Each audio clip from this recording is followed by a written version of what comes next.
নমস্কার বন্ধুরা, দীপাস কিচেনে আপনাদের সবাইকে স্বাগত। আজকে আমি বরবটি দিয়ে একটা ভর্তা বানাবো। বরবটিগুলো আমি কেটে ধুয়ে নিয়েছি। ভর্তার জন্য আমার রসুন লাগবে, একটু বেশি করে রসুন নিয়ে নিয়েছি। এখানে একটু পেঁয়াজ নিয়ে নিয়েছি, কাঁচা লঙ্কা নিয়ে নিয়েছি। একটু শুকনো লঙ্কা দিয়ে দিলাম। শুকনো লঙ্কাগুলো ভাজা হয়ে গেলে আমি তুলে নেব।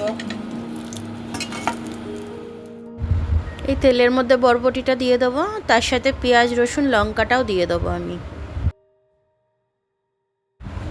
স্বাদ অনুযায়ী একটু নুন দিয়ে দেবো, দিয়ে আমি এবার এটা ভেজে নেব।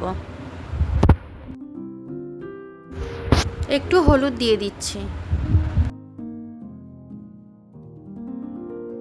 যা হয়ে গেছে, আমি এবার এটাকে তুলে ব্লেন্ডারে বেটে নেব। এটা আমি ব্লেন্ডারে নিয়ে নিলাম। এবার আমি এটা পেস্ট বানিয়ে নেব।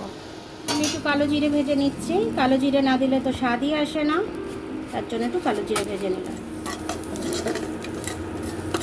আমার এটা ভাজা হয়ে গেছে, আমি তুলে নেব। এটা আমি একটু হামল দিস্তায় করে গুঁড়ো করে নিচ্ছি।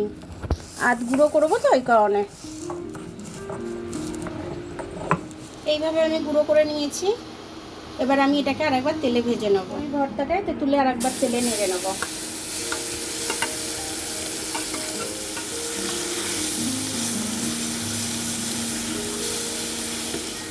একটু নুন লাগবে, নুনটা দিয়ে দিলাম। একটু আমচুর দিয়ে দিলাম, টক টক হবে। এবার এটাকে আমি ভালো করে ভেজে নেব। আমার ভর্তাটা হয়ে গেছে, আমি এবার এটাকে নামিয়ে নেব। বরবটি দিয়ে ভর্তাটা হয়ে গেল। তো এরকমভাবে আপনারা রেসিপিটা ফলো করে এরকমভাবে ভর্তা করবেন, ভর্তা করে খাবেন, খুব সুন্দর লাগবে। আমি একটু আমচুর দিয়েছি, আরও সুন্দর লাগছে খেতে, ঝাল ঝাল টক টক, খুব ভালো হয়েছে খেতে। তো আমার ভিডিওটা দেখার জন্য অনেক অনেক ধন্যবাদ।